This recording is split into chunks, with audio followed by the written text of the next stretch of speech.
पेश है कहानी यंत्र मानव का 5वां हिस्सा। बिना सिर वाली दो चमकदार आंखें समीर को घूर रही थीं। ये देखकर समीर कुछ पल के लिए खौफजदा हो गया। फिर उसने हिम्मत करके टॉर्च उठाई और खिड़की की ओर रोशन कर दी, मगर तब तक वो आंखें गायब हो चुकी थीं। समीर दौड़कर खिड़की के पास गया, मगर उसे वहाँ कोई नहीं दिखा। समीर सोचने लगा कि कहीं ये कोई भूत प्रेत या जिन तो नहीं, कहीं लोगों की बातें सच तो नहीं। इतना तो मानना होगा कि यहाँ कोई इंसान नहीं आता, क्योंकि मैंने खुद इस बात की तसल्ली की है। अब अगर कुछ हो सकता है तो वो भूत प्रेत का मामला ही हो सकता है, मगर मैं इन सब बातों को नहीं मानता हूँ।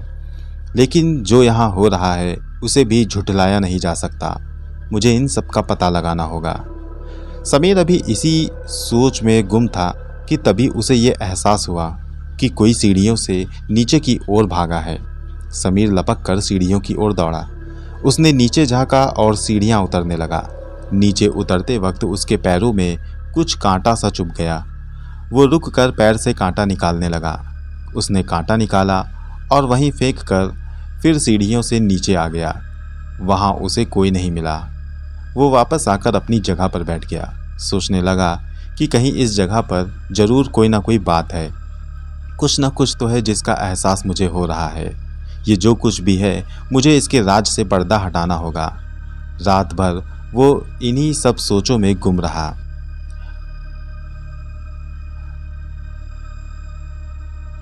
सुबह होते ही उसने फिर से बंगले की जांच पड़ताल की। फिर वो बाजार की ओर निकल गया। वहाँ उसने एक खंजर खरीदा और फिर शिकार करने वाले तीर खरीदे।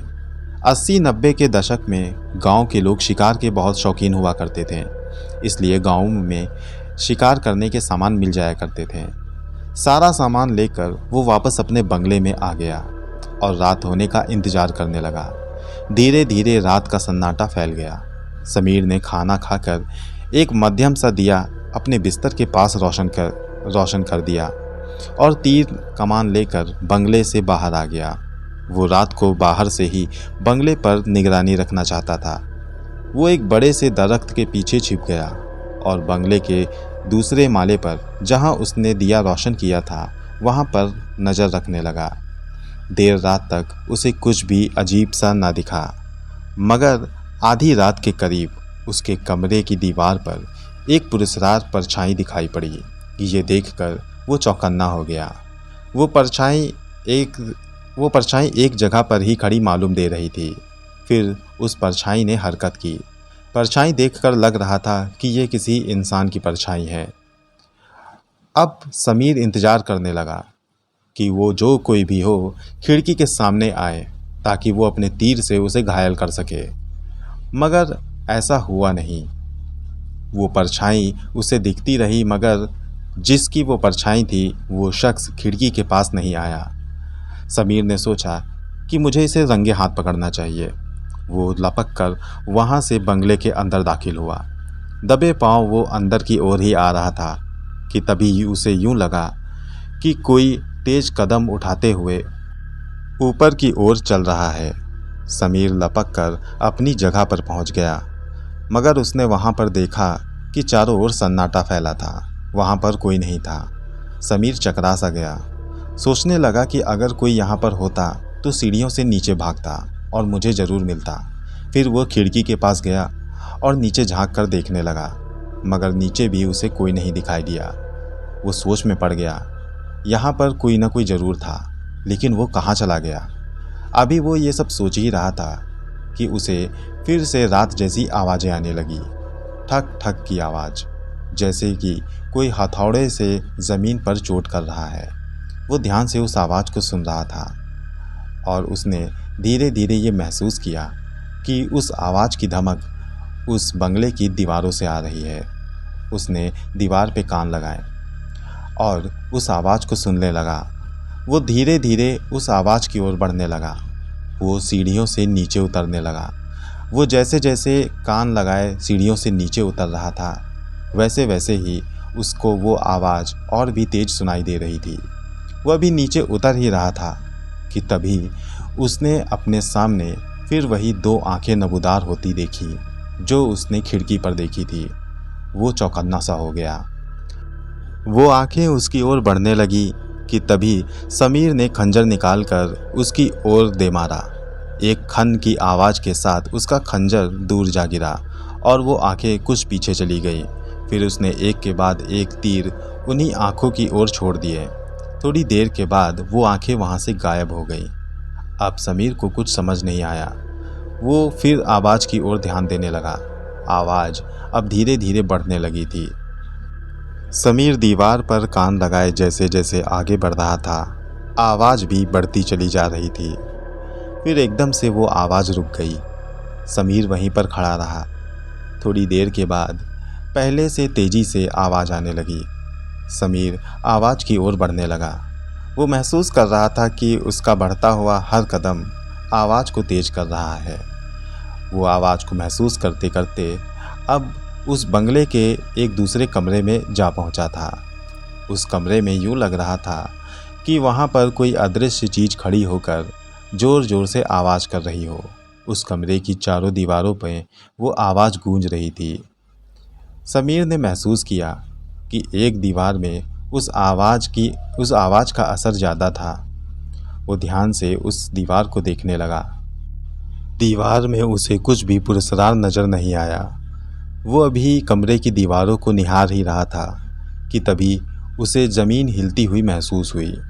इससे पहले कि वो संभल पाता, उसने महसूस किया कि ज़मीन नीचे धंस गई है और वो किसी अंधेरी गुफा में गिरता चला जा रहा है। उसे कुछ समझ नहीं आ रहा था।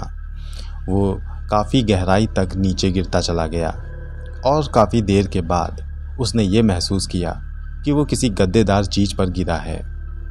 वो उठकर खड़ा हो गया। उसने चारों ओर नज़र दौड़ाई। मध्यम मध्यम सी रोशनी मालूम दे रही थी और उस रोशनी में उसे चारों ओर कुछ दीवारें दिख रही थीं। इससे ज़्यादा वो कुछ देख नहीं पा रहा था। उसने बैठकर अपनी टॉर्च को खोजने की कोशिश की, मगर टॉर्च भी उसे नहीं मिली। वो उठकर फिर थोड़ी सी रोशनी की जगह पर चला गया, मगर वहाँ टटोलने पर भी उसे सिर्फ दीवार ही महसूस हुई। फिर उसकी नज़र एक दरवाजे पर पड़ी जो खुला हुआ था। दरवाजे के अंदर भी हल्की सी रोशनी आती हुई महसूस हो रही थी। उसने हिम्मत करके उस दरवाजे की ओर बढ़ने की ठानी। वो एक एक कदम बढ़ाकर दरवाजे की ओर बढ़ने लगा। तभी उसे महसूस हुआ कि वही आवाज़ जो उसे बंगले में सुनाई देती थी, वो यहाँ पर उस दरवाजे की ओर से आ रही है। वो ठिठक कर रुक गया और एक दीवार से लगकर उस दरवाजे को निहारने लगा। उसने देखा कि दीवार पर उसी तरह की परछाई बनी जिस तरह की परछाई उसने अपने बंगले पर देखी थी। फिर धीरे धीरे धम धम की आवाज़ के साथ उसने एक अजीब से इंसान को उस दरवाजे से निकलते हुए देखा और वो जैसे ही वहाँ पर आकर खड़ा हुआ, उसने समीर की ओर अपना मुंह किया और कहने लगा, तुम्हें घबराने की ज़रूरत नहीं है। मैं तुम्हारा कुछ नहीं बिगाड़ूंगा। मैं तुम्हारा दुश्मन नहीं। मेरे सामने आ जाओ। छुपने की ज़रूरत नहीं क्योंकि मैं तुम्हें देख पा रहा हूँ। ये सब सुनकर समीर घबरा रहा था। उसे समझ नहीं आ रहा था कि ये क्या है। ये कोई दानव है, कोई जिन है या प्रेत है। समीर ने ठान लिया था कि अगर ऐसा कुछ होगा तो वो डरेगा नहीं बल्कि मुकाबला करेगा। वो चुपचाप आगे कदम बढ़ाकर उसके सामने आ गया। वो कहने लगा, कौन हो तुम और इस तरह से मुझे क्यों फंसाया है? इस पर उस पुरस्कार इंसान ने कहा, मैं हूँ यंत्र मानव।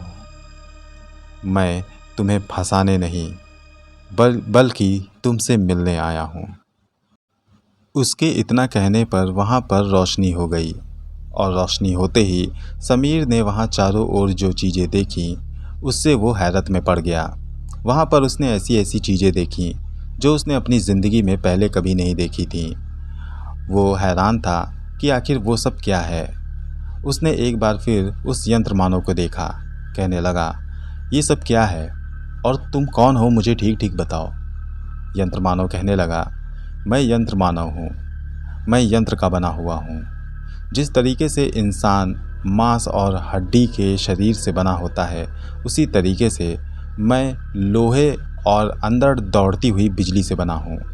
मैं यंत्र मानव हूँ। समीर कहने लगा, मैं समझ नहीं पा रहा हूँ, आखिर तुम कहना क्या चाहते हो? यंत्र मानव? ये कैसा मानव? इस पर वो कहने लगा, तुम पहले शांत हो और जो मैं कहता हूँ उसे गौर से सुनो। मैं तुम्हें सब कुछ समझाता हूँ। तुमने कभी सड़कों पर मोटर और गाड़ियों को दौड़ते देखा है?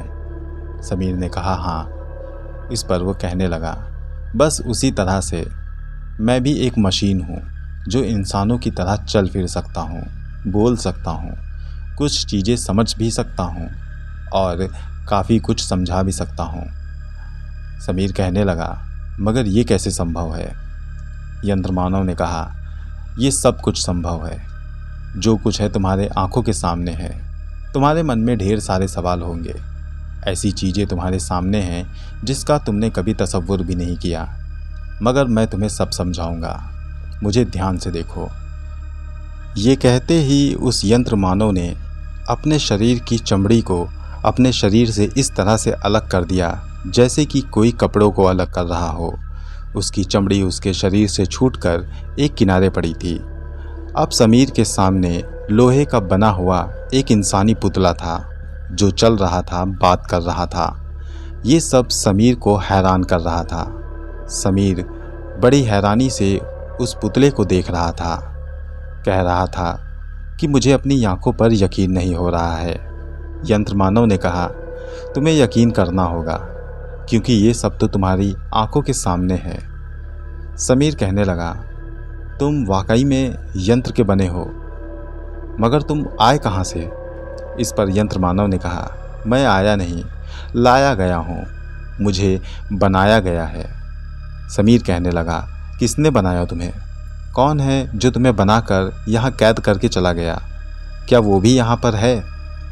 इस पर उस यंत्र मानव ने कहा, नहीं, मुझे बनाने वाला अब इस दुनिया में नहीं। तुम्हें बनाया किसने? समीर के पूछने पर वो यंत्र मानव कहने लगा, जानकर हैरानी होगी, मुझे तुम्हारे दादाजी ने बनाया। अपने दादाजी के बारे में ये सुनकर वो चौंक सा गया। कहने लगा, क्या दादाजी ने तुम्हें बनाया? हाँ, तुम्हारे दादाजी ने मुझे बनाया। क्या तुम मेरे दादाजी को जानते हो? वो कहने लगा, बहुत अच्छे से, और बहुत ज़्यादा समय में हम दोनों ने साथ में बिताया है। तो फिर तुम बताओ कि दादाजी ने तुम्हें क्यों बनाया? इस पर वो कहने लगा, मैं तुम्हें सब बताऊंगा। तुम्हारे दादाजी ने मुझे क्यों बनाया, क्या कारण था, इन सब बातों को मैं तुम्हें ज़रूर बताऊंगा, मगर अभी इनका वक्त नहीं है। अभी तुम शांत रहो और मेरी बात गौर से सुनो। यहाँ तुम जो कुछ भी देख रहे हो, ये सब कुछ तुम्हारे दादाजी ने बनाया। उसके बाद तुम्हारे दादाजी ने मुझे बनाया। तुम्हारे दादाजी दिमाग से बहुत तेज थे। हम दोनों ने एक साथ ढेर सारा समय बिताया। वो मुझे दिन पर दिन अपग्रेड कर रहे थे। वो मुझे पहले से कई गुना ज़्यादा ताकतवर बनाते। हर दिन वो मुझ में नई खूबी पैदा कर देते। ये सब कुछ उन्हीं का बनाया हुआ है। समीर कहने लगा, दादाजी ऐसे थे तो दादाजी ने कभी मेरी माँ को या किसी और को ये सब क्यों नहीं बताया? इस पर यंत्र मानव कहने लगा, मैंने कहा ना, ध्यान से सुनो, ये सब बातें मैं तुम्हें बाद में बताऊंगा। पहले बस इतना जान जाओ कि तुम्हारे दादाजी ने सबसे छुप कर मुझे बनाया था। वो ज़्यादा से ज़्यादा समय मेरे साथ गुजारते थे और घर में कम जाते थे। उन्होंने बताया था कि लोगों को उनके ऊपर शंका होती है कि वो रातों को उठकर कहाँ चले जाया करते हैं, मगर ये उनकी मजबूरी है।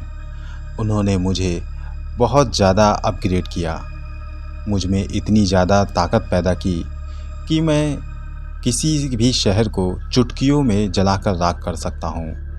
मुझ में इतनी क्षमता उन्होंने पैदा कर दी कि मैं किसी भी रफ्तार में भाग सकता हूँ, बस रोशनी की रफ्तार को छोड़कर। उन्होंने मेरे अंदर ढेर सारी काबिलियत को पैदा किया। मैं हर भाषा जानता हूँ, हर एक चीज़ में महारत हासिल है मुझे। किसी भी चीज़ का प्रश्न हो, मैं उसका उत्तर जानता हूँ। मैं हर वो काम कर सकता हूँ जो दुनिया में कोई इंसान करता है। मेरे अंदर ये सारी खूबियाँ तुम्हारे दादाजी ने पैदा की हैं। मैंने एक बार उनसे पूछा था कि उन्होंने मुझे क्यों बनाया है। इस पर उन्होंने ये कहा कि उन्होंने मुझे एक ख़ास वजह से बनाया है। पहले तो उन्होंने मुझे नहीं बताया। कुछ समय गुजरने के बाद उन्होंने मुझे बताया कि मुझे बनाने के पीछे क्या कारण था, और वाकई उन्होंने मुझे ख़ास कारण से ही बनाया है। वो कारण क्या था? समीर के पूछने पर यंत्र मानव ने कहा, मैं तुम्हें ये सब अभी नहीं बताऊंगा, मगर समय आने पे तुम्हें ज़रूर बता दूंगा। तुम्हारे दादाजी ने बहुत मेहनत की इस जगह को छुपाने के लिए। यहाँ पर ऊपर ये बंगला तैयार करवा दिया और लोग यहाँ पर ना आए, इसलिए यहाँ पर अफवाह फैला दी गई कि यहाँ पर भूत प्रेत या जिन्नों का बसेरा है। कई बार हम लोग इंसानों को डरवा भी दिया करते थे ताकि यहाँ पर कोई ना आए, और फिर धीरे धीरे ये बात फैल गई कि यहाँ पर जिन्न और भूत प्रेत का बसेरा है। यहाँ पर कोई नहीं आता था, सिर्फ तुम्हारे दादाजी ही आते थे। एक दिन तुम्हारे दादाजी मुझसे ये कह कर गए कि वो 4 दिन के बाद लौटेंगे। हमने 4 दिन इंतज़ार किया, मगर वो लौट कर नहीं आए। जब ज़्यादा दिन वो लौट कर नहीं आए तो मैंने अपना एक साथी तुम्हारे दादाजी के गांव में भेजा। उसने पता लगा लिया कि तुम्हारे दादाजी का कत्ल हो गया है, तुम्हारे घर को जलाकर राख कर दिया गया है और तुम्हारे परिवार के सभी सदस्यों को मार दिया गया है। मेरा भेजा हुआ साथी गांव भर में घूमता रहा। लोगों की बातों से पता चला कि तुम्हारे दादाजी एक दिन ज़मींदार को दौड़ा रहे थे और वो उसे कत्ल करना चाहते थे। उन्होंने उसे कत्ल भी कर दिया और ज़मींदार के बच्चों ने तुम्हारे दादाजी को मौत के घाट उतार दिया, तुम्हारे सभी परिवार को मार दिया और तुम्हारे घर को जलाकर राख कर दिया। इस बात की सच्चाई के लिए मेरा भेजा हुआ साथी ज़मींदार के घर चला गया। उसके बेटों की आपसी बातचीत से ये पता चला कि तुम्हारे दादाजी गलत नहीं थे। वो अगर उसे मारना चाहते थे तो बिल्कुल ठीक कर रहे थे। वो ज़मींदार एक हैवान था, उसे कत्ल करना ही सही था। मेरे साथी ने यह भी पता लगाया कि ज़मींदार के कामों में उसके बेटों का भी हाथ था। उसके बेटे ठीक तरह से जानते थे कि उसके पिता किस काम में मशरूफ़ हैं और वो क्या करना चाहते हैं। इसी बात को मद्देनज़र रखते हुए मैंने अपने भेजे हुए साथी से कहा कि उनके बेटों को मौत के घाट उतार दें, और मेरे भेजे हुए साथी ने ज़मींदार के बेटों को मौत के घाट उतार दिया और वापस आ गया। बस उसके बाद से तुम्हारे दादाजी और मेरी मुलाकात कभी नहीं हुई। फिर कई दिनों तक ये जगह वीरान पड़ी रही। कुछ लोगों ने जब यहाँ पर आने की कोशिश भी की तो हम लोगों ने उन्हें डरवा दिया। इस तरह से ये बात भी मशहूर हो गई कि इस जगह पर भूत प्रेत और जिन्नों का साया है, और यहाँ पर फिर किसी ने आने की हिम्मत नहीं की। बरसों बाद तुम यहाँ पर आए। हमारी नज़र तुम पर उसी दिन से थी जब से तुम यहाँ पर आए हो। जब मैंने तुम्हें गौर से देखा तो मैंने पाया कि तुम्हारी शक्ल बिल्कुल तुम्हारे दादाजी से मिलती है, और इस बात की पुष्टि करने के लिए कि तुम अपने दादाजी के ही पोते हो, हमने कल रात को तुम्हारी सीढ़ियों पर एक कील रख दी थी जिस पे तुम्हारा पाँव पड़ा था। उस पे लगा हुआ तुम्हारा खून, जिसको लेकर मैंने डीएनए की जांच की, और फिर उससे मुझे ये पता चला कि तुम अपने दादाजी के ही पोते हो। तुम्हारे दादाजी और तुम्हारा डीएनए मैच खा रहा था, और मैंने फ़ैसला कर लिया कि मैं तुमसे मिलने आऊँगा। मैं तुमसे मिलने आया था तो तुम्हारी जगह पर सिर्फ दिया रोशन था। फिर मैं वापस चला गया। फिर मुझे एहसास हुआ कि तुम यहाँ पर ऊपर आए हो, इसलिए मैं तुम्हें इशारे से बुलाने लगा, और अब तुम मेरे सामने खड़े हो। सारी बातें हो जाने के बाद समीर ने उस यंत्र मानव से कहा, तुमने अभी कहा कि मेरे दादाजी ने तुम्हें किसी खास वजह से बनाया था, क्या बता सकते हो कि वो वजह क्या थी? इस पर यंत्र मानव ने कहा, मैंने कहा ना कि मैं अभी वो सब नहीं बता सकता, लेकिन एक दिन ज़रूर बताऊंगा। अभी तुम मुझे अपने बारे में बताओ, इस जगह के बारे में तुम्हें कैसे पता चला? इस पर समीर ने उस यंत्र मानव से अपनी ज़िंदगी में बीती हुई सारी दास्तां बयां कर दी। उसकी बात सुनकर यंत्र मानव ने उससे कहा, तुम्हारे साथ बहुत बुरा हुआ समीर, मगर तुम अब चिंता मत करो, मैं हूँ ना तुम्हारे साथ। तुम जो भी कहोगे मैं तुम्हारे लिए कर दिया करूँगा। तुम अब अकेले नहीं हो, मुझे अपने परिवार के सदस्य जैसा ही समझो। इस पर समीर ने उससे कहा, मैं उस पापी को कत्ल करना चाहता हूँ, क्या तुम मेरा इसमें साथ दोगे? इस पर यंत्र मानव ने कहा, बस कत्ल करना चाहते हो? समीर कहने लगा, तो फिर क्या, कत्ल ही करना चाहिए ऐसे लोगों को। यंत्र मानव कहने लगा, कत्ल बहुत थोड़ी सज़ा हो जाएगी, मरने के बाद उसे क्या पता चलेगा कि वो मर चुका है। अगर उसे सज़ा देनी है तो उसको ज़िंदा रहते हुए ही दो। उसकी ज़िंदगी को इस तरह से जहन्नम बना दो ताकि वो ज़िंदा रहने पर पछताए, और तब उसे एहसास होगा कि उसने तुम पर क्या ज़्यादती की है। यही असली बदला होगा। फिर अगर तुम्हें सही लगे तो कत्ल भी कर देना। उसकी बात पर समीर सोच में पड़ गया। फिर कहने लगा, जैसा तुम कहो, अगर यही ठीक लगे तो मैं इसी तरीके से उस पापी से बदला लूँगा। इस पर यंत्र मानव ने कहा, तो फिर ठीक है, हम कल से ही अपना काम शुरू करेंगे। तुम मुझे बताना वो इस समय कहाँ होगा, क्या कर रहा होगा, और फिर हम अपना काम शुरू कर देंगे। और तुमको भी मेरा एक काम करना पड़ेगा। समीर कहने लगा, कौन सा काम? काम ये कि तुमको भी ज्ञान प्राप्त करना होगा, जिस तरीके से तुम्हारे दादाजी ने ज्ञान प्राप्त किया था। तुम्हें भी सब कुछ जानना होगा कि कैसे तुम्हारे दादाजी ने मुझे बनाया। वैसी जानकारी तुम्हें भी प्राप्त करनी होगी, मगर ये जानकारी मुझे देगा कौन? इस पर यंत्र मानव कहने लगा, ये अपने चारों ओर जो भी कुछ तुम देख रहे हो, इन सभी चीज़ों में वो ढेर सारी चीज़ें हैं जो तुम्हें बहुत कुछ सिखा सकती हैं। ये कंप्यूटर है जिसमें से ऑडियो और वीडियो देखकर तुम सब कुछ सीख सकते हो। अपने सवाल इसमें बोल करके उनके जवाब पा सकते हो। मगर ये कैसे संभव है? सब कुछ संभव है समीर। तुम्हें धीरे धीरे सब पता चल जाएगा। तुम्हें सब सीखना होगा और फिर मुझे और भी बेहतर बनाना होगा।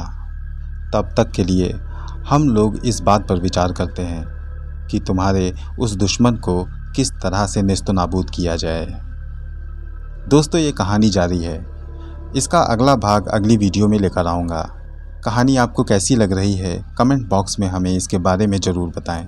मिलता हूँ अगली बार जल्द ही इस कहानी की अगली कड़ी के साथ। तब तक के लिए गुड बाय।